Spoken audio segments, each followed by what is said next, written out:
बोझ पिता का। चुपचाप सभी लाइन से बैठ जाओ, सबको खाना मिलेगा, मंदिर के पुजारी ने वहां मौजूद गरीबों से कहा। तभी वहां एक गाड़ी आती है और उनमें से कुछ लोग उतरते हैं और वहां मौजूद गरीबों को खाना और कंबल बांटने लगते हैं। सेजल वहां मौजूद बच्चों के लिए अलग से स्वेटर लेकर आई थी और वहां वह बच्चों को एक किनारे ले जाकर दे रही थी। जब बच्चों को स्वेटर देना हो गया तो वह अपने परिवार की मदद करने लगी और सभी को खाना बांटने लगी। खाना बांटते हुए जब वह एक आखिरी गरीब के पास पहुंची तो वह बड़ी हैरानी से उस बूढ़े को देखने लगी। वह बूढ़ा सर झुकाए बैठा था, फटे पुराने कपड़े, फटी चप्पल, ठंड से ठिठुर रहा था।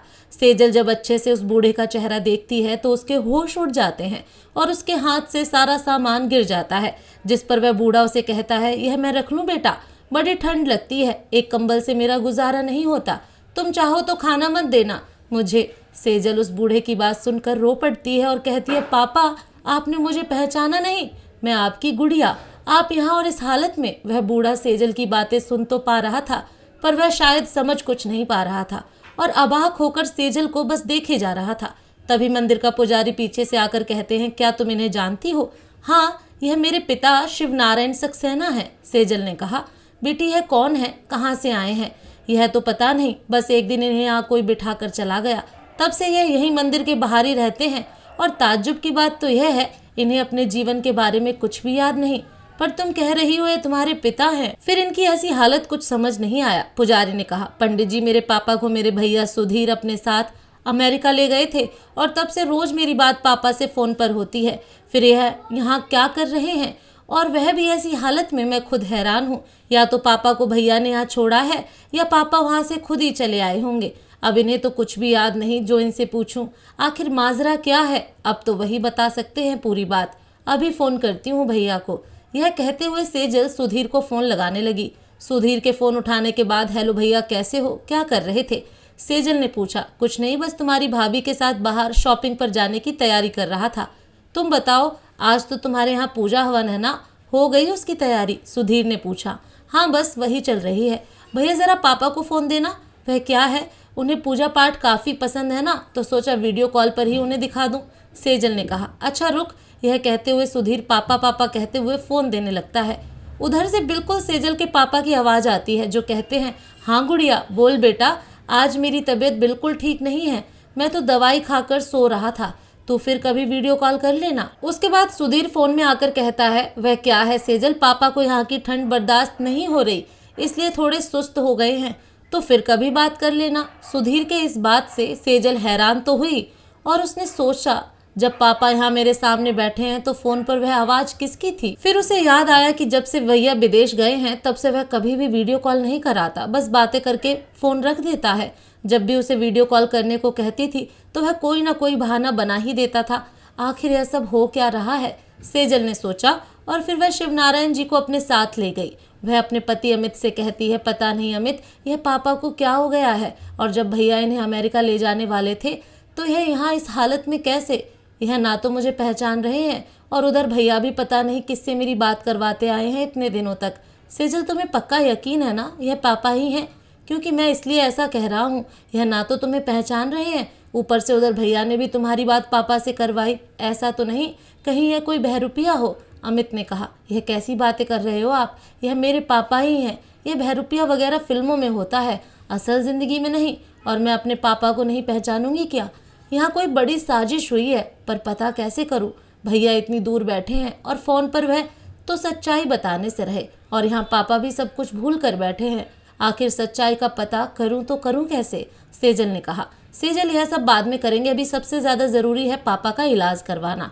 एक बार पापा ठीक हो जाएं, बाकी तो सब कुछ अपने आप ही सही हो जाएगा। अमित ने कहा। ठीक कह रहे हो आप। यह कहकर सेजल शिवनारायण जी के पैरों के आगे बैठकर कहती है, पापा आपको अपनी गुड़िया याद नहीं? पापा आपकी तो जान बसती थी हम में, फिर आप हमें कैसे भूल सकते हैं? कुछ तो याद कीजिए, कुछ तो बताइए पापा, आप ऐसे अनजान नहीं बन सकते। सेजल शिवनारायण जी से यह सब बातें कहते कहते रो पड़ी। बिटिया कौन हो तुम, मुझे सच में याद नहीं, पर यह जो तुम कह रही हो ना, गरीबों में दान, वह बड़ा नेक काम है। तुम्हें पता है उन बच्चों को जब रात में ठंड लगती है तो वह काफ़ी रोते हैं, आज वह भी चैन से सो पाएंगे, भगवान भला करेंगे। शिवनारायण जी ने अपने कांपते हाथों को उठाकर सेजल को आशीर्वाद देते हुए कहा, पापा यह भी आपने ही तो सिखाया है कि जब आप किसी की मदद करने के लायक हो तो ज़रूर करो, क्योंकि भगवान ने जितना हमें दिया है उतना तो शायद किसी का सपना हो। पापा, भले ही अभी आपको कुछ याद नहीं, पर मुझे सब कुछ याद है, और अब आपकी यह बेटी आपकी भी मदद करेगी, सेजल ने कहा। अगले दिन सेजल शिवनारायण जी को डॉक्टर के पास ले जाती है और डॉक्टर उसे कहते हैं यह किसी गहरे सदमे की वजह से अपनी याददाश्त खो चुके हैं। ऐसे मरीजों का वापस से याददाश्त आना बड़ी मुश्किल होती है, पर कभी कभी अगर वही मंजर इन्हें दोबारा नजर आ जाए जिससे इन्हें सदमा लगा है तो याददाश्त वापस आ जाती है। पर यह अभी पक्का नहीं कह सकते, मुझे इनके कुछ टेस्ट करने पड़ेंगे, फिर उनकी हालत कहाँ तक बेहतर की जा सकती है उसकी कोशिश करेंगे। सेजल यह सुनकर काफ़ी मायूस हो जाती है और फिर वह शिवनारायण जी को घर वापस लेकर आ जाती है। घर आकर वह अमित से कहती है, अमित, आज से पहले कभी मैंने खुद को इतना लाचार महसूस नहीं किया। समझ रही हूँ कि पापा का साथ ज़रूर कुछ ना कुछ बुरा हुआ है, पर कर कुछ भी नहीं पा रही। क्या करूँ जो पापा ठीक हो जाएं और मुझे सब कुछ पता चल जाए। देखो सेजल, डॉक्टर के कहे मुताबिक पापा को वापस से वही मंजर याद दिलाने से ही उनकी याददाश्त वापस आएगी, पर जब हमें पता ही नहीं होगा कि पापा को सदमा कौन सी बात पर लगा है, हम वह मंजर उन्हें कैसे दिखा सकते हैं। अब तो एक ही रास्ता है, हमें सब कुछ अब बस सुधीर भैया ही बता सकते हैं, अमित ने कहा। पर भैया जो इतने दिनों से झूठ बोलते आए हैं मुझे, वह अब क्यों सच बताएंगे भला। मैं तो बस यह सोचकर हैरान हूँ कि भैया को अमेरिका गए लगभग 1 साल से भी ज़्यादा हो गया और तब से पापा इसी हाल में जी रहे थे। सर्दी गर्मी बरसात की मार झेलते रहे और मैं बेवकूफ़ यहाँ से दूर बैठी यही समझती रही पापा अमेरिका में आराम से है। क्यों मेरे दिमाग में एक बार भी यह बात नहीं आई कि पापा को भैया कभी वीडियो कॉल पर आने क्यों नहीं देते, सेजल ने कहा। जानता हूँ सेजल, तुम्हारी तकलीफ अभी मैं समझ सकता हूँ, पर यह वक्त भावनाओं में बहने का नहीं है, एक ठोस कदम उठाने का है।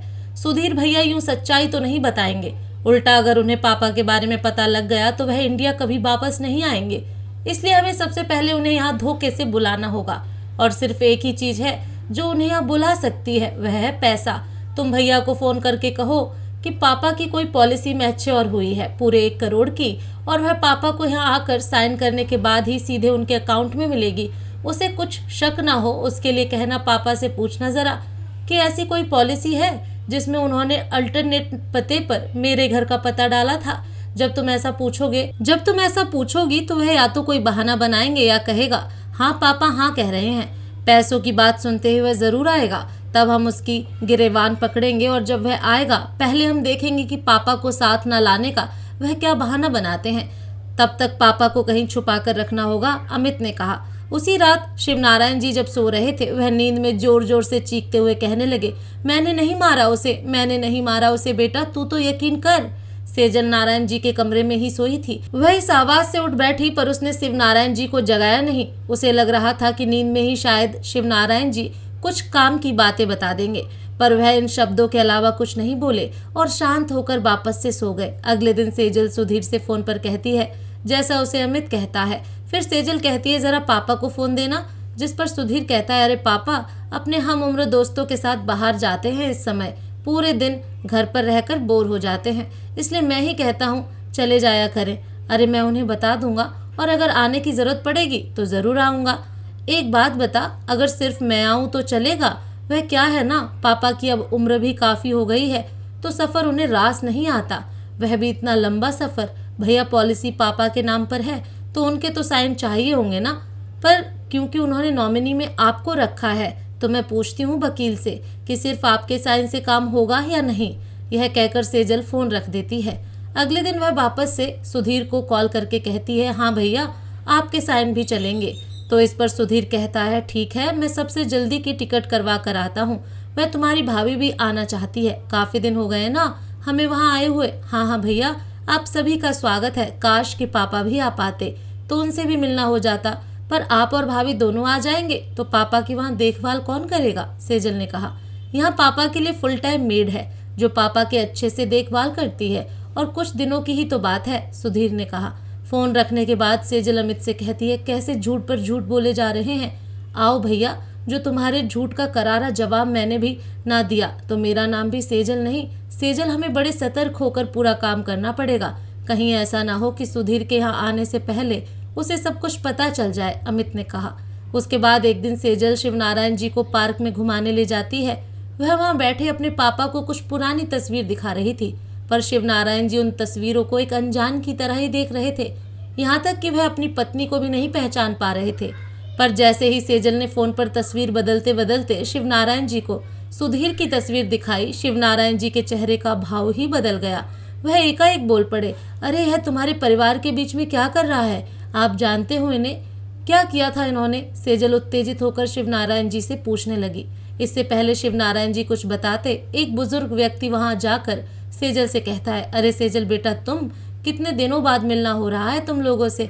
और शिवनारायण यह अमेरिका से कब आया? अरे दिनेश अंकल, आप कैसे हैं? सेजल ने पूछा। बेटा मैं तो ठीक हूँ, जब से इस मोहल्ले से दूर गया हूँ सबसे लगभग रिश्ता टूट ही गया है। उम्र हो गई है, ज्यादा घर से निकलना नहीं हो पाता। शिवनारायण से तो तब मिला था जब यह अमेरिका जाने वाला था, उसके बाद यह कब आया? और तुम शिवनारायण आने के बाद एक फोन तो कर सकते थे ना मुझे। हम पड़ोसी कम दोस्त ज्यादा थे, थोड़ी दूर क्या चला गया, सारे रिश्ते ही तोड़ दिए। दिनेश जी ने कहा। अंकल क्या बताऊं आपको, पापा को अभी कुछ भी याद नहीं। आप यकीन नहीं करेंगे मैंने पापा को किस हालत में देखा। हमारे बहुत कोशिशों के बाद अमित का ट्रांसफर इसी शहर में हो पाया। मेरे सास ससुर का भी हमारे अलावा कोई नहीं है। और मैं सोच रही थी पापा भी भैया के साथ अमेरिका में बस गए हैं, तो चलो एक ही शहर में रहकर पूरे परिवार के साथ रह पाएंगे। यहाँ आने के बाद अपनी मन्नत के पूरा होने पर माता के मंदिर के बाहर गरीबों में कुछ दान करने का इरादा बनाकर जब वहाँ गई तो पापा को वहाँ भिखारियों की लाइन में बैठे भीख मांगते देखा। मैं बता नहीं सकती अंकल उस वक्त मुझ पर क्या बीती। सोचा था पापा अमेरिका में आराम से हैं, पर यहाँ तो पापा की ऐसी हालत। अब इनके साथ क्या हुआ ना तो यह बता सकते हैं ना ही भैया बताएंगे। सेजल ने कहा। बेटा जब उसने मुझे अपने अमेरिका जाने की बात बताई थी, वह भी सुधीर के साथ, तभी मुझे यह बात खटकी थी, क्योंकि सुधीर कभी सीधे मुंह तो इनसे बात ही नहीं करता था। यह अक्सर जाकर अपना दुख मुझे बताया करता था। एक बार की बात है, जब यह मुझसे मिलने आया तो उसने कहा, दिनेश एक कप चाय पिलाएगा? मैंने अपनी बहू से कहकर चाय मंगवा दी। चाय आने के बाद भी यह कुछ कहना चाह रहा था, पर कह नहीं पा रहा था।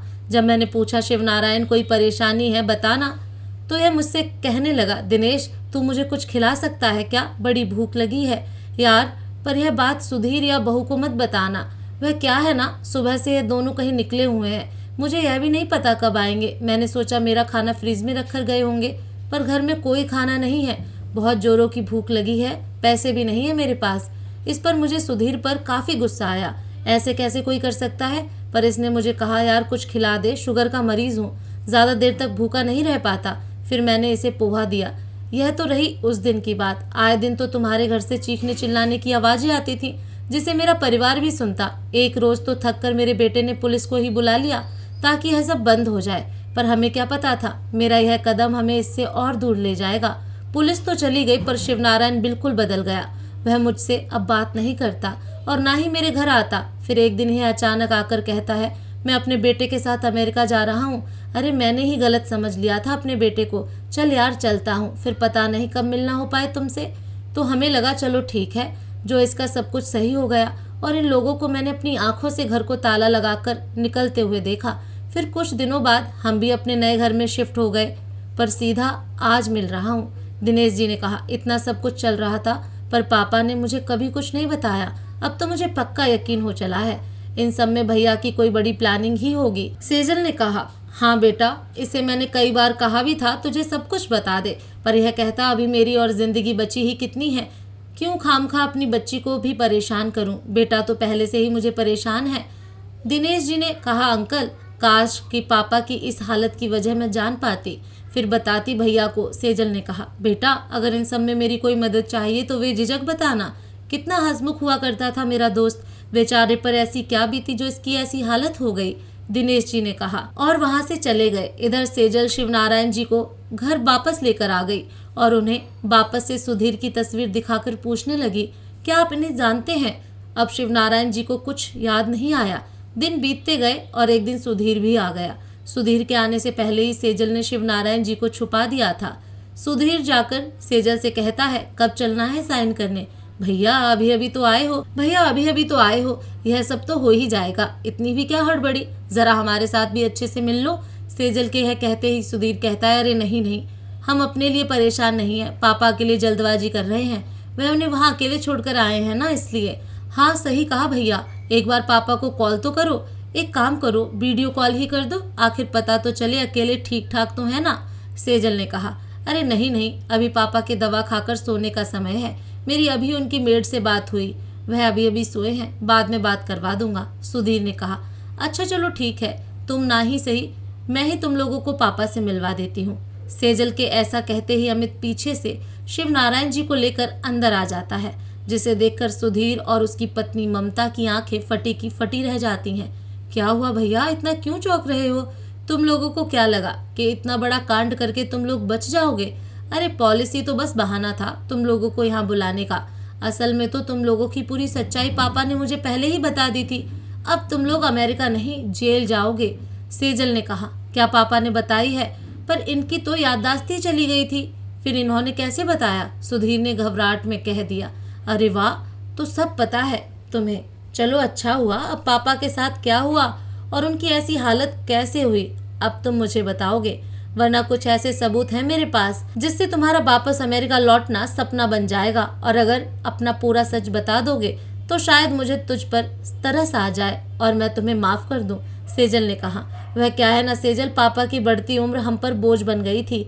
हम उनसे पीछा छुड़ाना चाहते थे, इसलिए हम उस घर को बेचकर हमेशा के लिए अमेरिका जाना चाहते थे। पर पता नहीं पापा को यह बात कैसे पता चल गई और वह इस घर को बेचना ही नहीं चाहते थे। वह तो सोच रहे थे अमेरिका वह हमारे साथ रहने जाएंगे। तो हमने सीधी उंगली से घी ना निकलते देख उंगली टेढ़ी करने की सोची। ममता ने एक आइडिया बनाया जिसमें ममता चाकू लेकर पापा के सामने आकर कहती है, पापा जी जो आपने कागजात पर साइन ना किया तो मैं अपने हाथ की नसें काट कर अपनी जान दे दूंगी। मैं भी नाटक कर उसे ऐसा करने से रोकने लगा। पापा को लगा कि ममता सच में ऐसा करेगी तो वह बुरी तरह घबराकर उन कागजात पर साइन कर देते हैं। जिसके बाद भी ममता चाकू को ऐसे अपने हाथ पर चलाती है जिससे पहले से फिट किया हुआ नकली खून का पैकेट फट जाता है और वह गिरकर मर जाने का नाटक करने लगती है। दरअसल है इसलिए किया क्योंकि हमें पापा को अपने साथ न ले जाना पड़े। पापा ममता के नकली खून को असली समझ बैठे और सदमे में बेहोश हो गए। जब उन्हें होश आया तो उन्हें इतना गहरा सदमा लगा और वह सब कुछ भूल गए।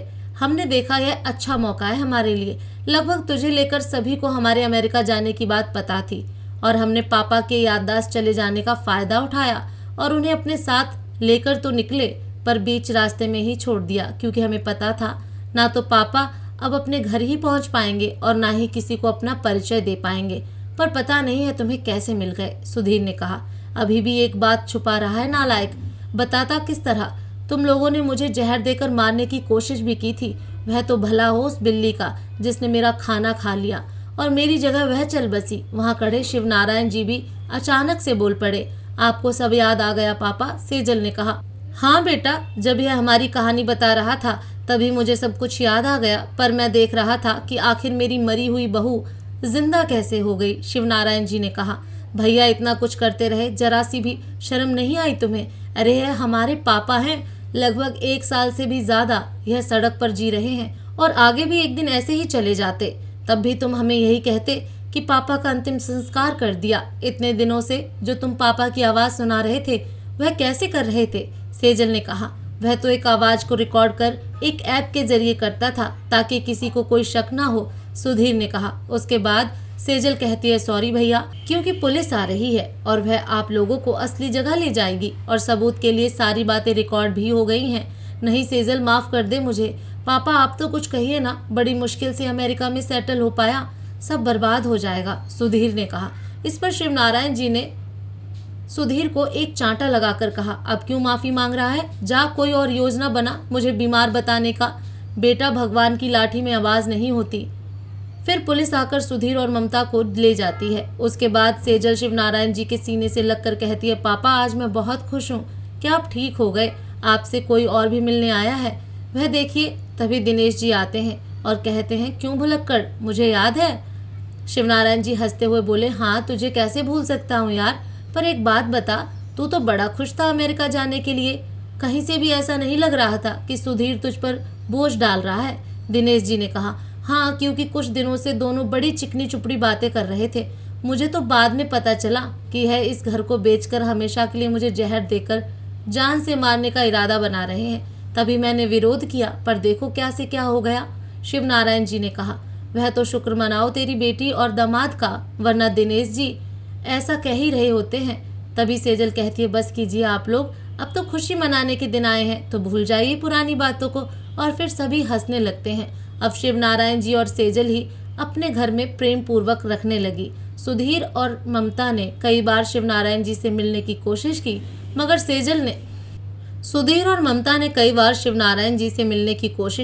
सेजल ने अपने घर के नौकरों को साफ हिदायत दे रखी थी कि उन्हें किसी भी कीमत पर घर के अंदर ना आने दिया जाए। सच कहा गया है, पाप का घड़ा एक दिन फट ही जाता है। वैसा ही हुआ सुधीर और ममता के साथ भी। अगर उन्होंने निर्दोष भोले भाले शिव नारायण जी को जहर देकर मारने की कोशिश ना की होती तो उन्हें भी जेल की हवा ना खानी पड़ती और सभी लोग प्रेम पूर्वक अपना अपना जीवन जीते। भगवान ने हम मनुष्य को अपने कर्म करने के लिए जन्म दिया है, लेकिन कभी कभी मनुष्य में बदले की भावना इतनी प्रबल हो जाती है कि उसे कहाँ ले जाकर डुबो देती है, पता नहीं चल पाता। इसलिए हमेशा अच्छे कर्म ही करने चाहिए। दोस्तों, उम्मीद करती हूँ आपको कहानी पसंद आई होगी। कहानी पसंद आई तो वीडियो को लाइक करें। चैनल पर पहली बार आए हैं तो सब्सक्राइब करना ना भूलें। धन्यवाद।